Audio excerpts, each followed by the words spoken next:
Welcome to Maharashtra engineering academy. Last lecture में हमने design of shaft के जितने भी न्यूमेरिकल स्टडी किए थे एकदम सिंपल न्यूमेरिकल थे।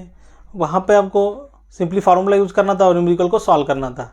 लेकिन यहाँ पे जो न्यूमेरिकल स्टडी करेंगे problem based on design of shaft में, यहाँ पे आपको स्ट्रेंथ और रिजिडिटी दोनों फार्मूला का यूज़ करके यहाँ पे न्यूमेरिकल सॉल्व करना है। मतलब on the basis of strain and on the basis of rigidity, उसके बेसिस का यूज़ करके यहाँ पे आपको डायमीटर ऑफ शाफ्ट का वैल्यू फाइंड आउट करना है। एकदम सिंपल न्यूमेरिकल है। ऐसे सेम न्यूमेरिकल आपने सॉम नहीं तो मॉस में सॉल्व किए, मतलब स्ट्रेंथ ऑफ मटेरियल नहीं तो मैकेनिक्स ऑफ स्ट्रक्चर में ऐसा सेम न्यूमेरिकल आपने सॉल्व किया है।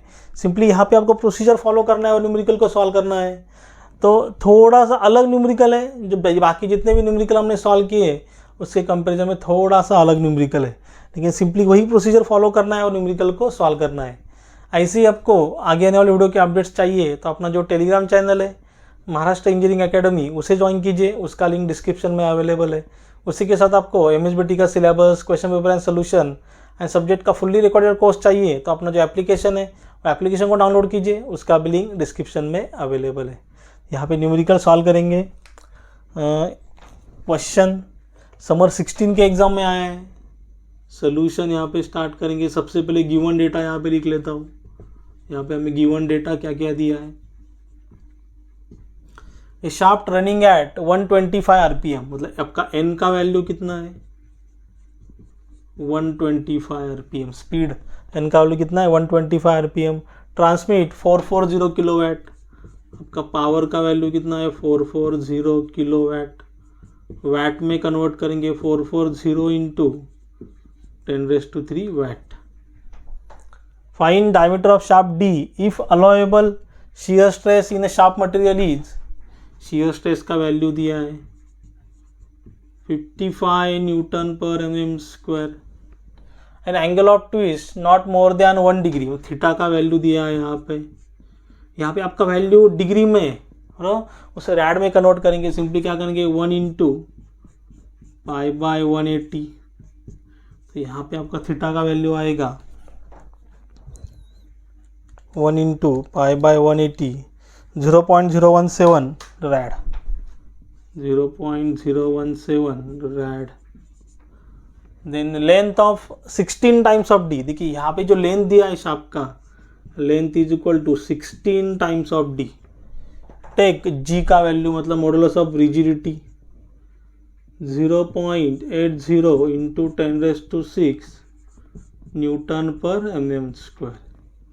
टू फाइंड यहाँ पे क्या बोला गया है, टू फाइंड डायमीटर। सिंपली हमें डायमीटर ही फाइंड आउट करना है। यहाँ पे देखिए सबसे पहले यहाँ पे टॉर्क का वैल्यू फाइंड आउट करेंगे, और सबसे पहले यहाँ पे हमें क्या चाहिए, टॉर्क का वैल्यू चाहिए। तो पावर ट्रांसमिटेड बाय शाफ्ट,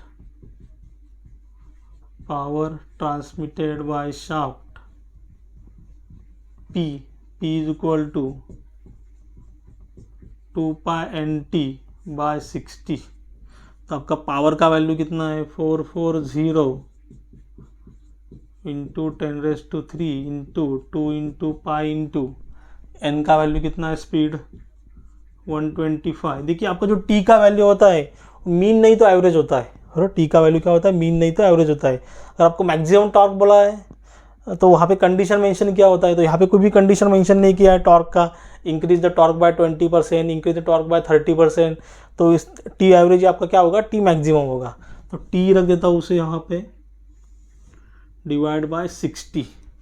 तो टॉर्क का आपका आंसर आएगा, देखिए 60 को सिंपली यहाँ पे मल्टीप्लाई करता हूँ 440 इंटू 10⁻³ इंटू 60 डिवाइड बाय, ठीक है 2 into pi into 125, 2 into pi into 125। तो यहाँ पे आपका वैल्यू आ रहा है 33.61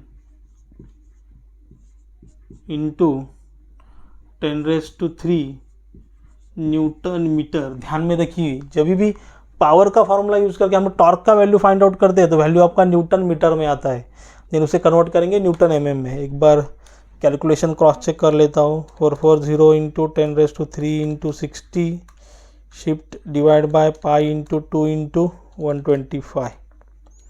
तो 33.61 इंटू 10⁻³ न्यूटन मीटर। तो सिंपली इसे 1000 से मल्टीप्लाई करेंगे, 33.61 इंटू 10⁻⁶ न्यूटन mm। 1000 से क्या करेंगे, मल्टीप्लाई करेंगे, तो आपका वैल्यू आ जाएगा न्यूटन mm में। देन यहाँ पे कंडीशन यूज करेंगे बाय यूजिंग, यहाँ पे हमें दोनों टाइप का डेटा उन्होंने दिया है, स्ट्रेंथ बेसिस का भी दिया है, रिजिडिटी का भी दिया है। बाय यूजिंग स्ट्रेंथ बेसिस आपका फॉर्मूला क्या है, T is equal to π/16 tau into diameter का cube, T is equal to π/16 tau into D cube. 33.61 into 10⁻⁶ is equal to π/16, आपका टाउ का वैल्यू कितना है 55 इंटू डायमीटर का क्यूब। तो सिंपली यहाँ पे डायमीटर फाइंड आउट करेंगे। देखिए 16 को यहाँ पे मल्टीप्लाई करता हूँ, 33.61 into 10⁻⁶ into 16 divide by pi into 55, pi into 55। देखिए जो भी आपका आंसर आएगा डी क्यूब का आंसर आएगा उसे क्यूब रूट में लेंगे। तो यहाँ पे क्यूब रूट में इसे लेता हूँ, शिफ्ट क्यूब रूट। देखिए ये वाला बटन सिंपली आपको प्रेस करना है। तो क्यूब रूट में लेने के बाद यहाँ पे आंसर आ रहा है 33.61 इंटू 10⁻⁶, 33.61 इंटू 10⁻⁶ इंटू 16 को यहाँ पे मल्टीप्लाई किया, then divide by shift pi into 55। जो भी आंसर आएगा आपका डी क्यूब का आएगा, तो सिंपली उसे क्यूब रूट में लेता हूँ। Cube root answer 146। देखिए यहाँ पे आपका डायमीटर आ रहा है 146.00 आ रहा है, तो 146 आपका यहाँ पे आंसर हुआ 146 mm। यहाँ पे आपका डायमीटर का आंसर कितना है 146। देखिए जितने आप ज़्यादा डिजिट यूज़ किए होंगे वहाँ पे थोड़ा सा आंसर आगे पीछे हो सकता है। अगर आप पॉइंट के बाद 3 डिजिट भी यहाँ पे यूज़ कर सकते हो। यहाँ हो गया आपका strength basis, then by using rigidity basis, ये तो स्टिफनेस, रिजिडिटी तो समझते स्टिफनेस बेसिस, यूजिंग रिजिडिटी और स्टिफनेस बेसिस। तो सिंपली यहाँ पे फॉर्मूला यूज़ करेंगे T/IP is equal to G⁻/L। Actually आपका टॉर्क इक्वेशन क्या है, T/IP is equal to G⁻/L is equal to τ/r। First और लास्ट वाला कॉम्बिनेशन यूज़ किया तो आपका टॉर्शन इक्वेशन में ये फॉर्मूला बनता है, T is equal to π/16 tau into D cube. तो ऑलरेडी इसे इलेबोरेट यहाँ पे करके लिखा है। ये दोनों का कॉम्बिनेशन करके भी सॉल्व किया तो भी आपका आंसर सेम ही आएगा, 146 ही आएगा। लेकिन रिजिडिटी के लिए हमारा आंसर क्या है, फॉर्मूला क्या है, T/IP is equal to G⁻/L। तो सिंपली वैल्यू पुटअप करेंगे। आपका टॉर्क का वैल्यू कितना है 33.61 इंटू 10⁻⁶। अब IP मतलब पोलर मोमेंट ऑफ इनर्शिया। आपका सेक्शन कौन सा है, सॉलिड सर्कुलर सेक्शन है, तो उसके लिए फॉर्मूला क्या है, देखिए उसके लिए आपका पोलर मोमेंट ऑफ इनर्शिया, आपको फॉर्मूला एक बार बता देता हूँ यहाँ पे। देखिए IP is equal to IXX plus IYY आपका फॉर्मूला है। IP नहीं तो J, polar moment of inertia के लिए कुछ बुक में IP यूज़ किया है, कुछ बुक में J यूज़ किया है। तो IXX का आपका सर्कुलर सेक्शन का, आपका सॉलिड शाफ्ट है मतलब सर्कुलर सेक्शन है, IXX का फॉर्मूला क्या है π/64 इंटू D⁻⁴। IYY का भी सेम फार्मूला π/64 इंटू D⁻⁴। तो इसे ऐसे लिख सकता हूँ 2 इंटू π/64 इंटू D⁻⁴। तो देखिए यहाँ पे आपका आंसर कितना आएगा π/32 इंटू D⁻⁴। तो यहाँ पे आपका IP का फार्मूला क्या है π/32 इंटू D⁻⁴। देखिए फार्मूला इम्पॉर्टेंट है। देन G का वैल्यू 0.80 इंटू 10⁻⁶, थीटा का वैल्यू 0.017 डिवाइड बाय L आपका क्या है लेंथ 16 टाइम्स ऑफ D, कितना है 16 टाइम्स ऑफ D। देखिए यहाँ पे दोनों इक्वल टू में है, तो यहाँ से आपका डी चला गया, तो यहाँ पे क्या बचेगा, क्यूब।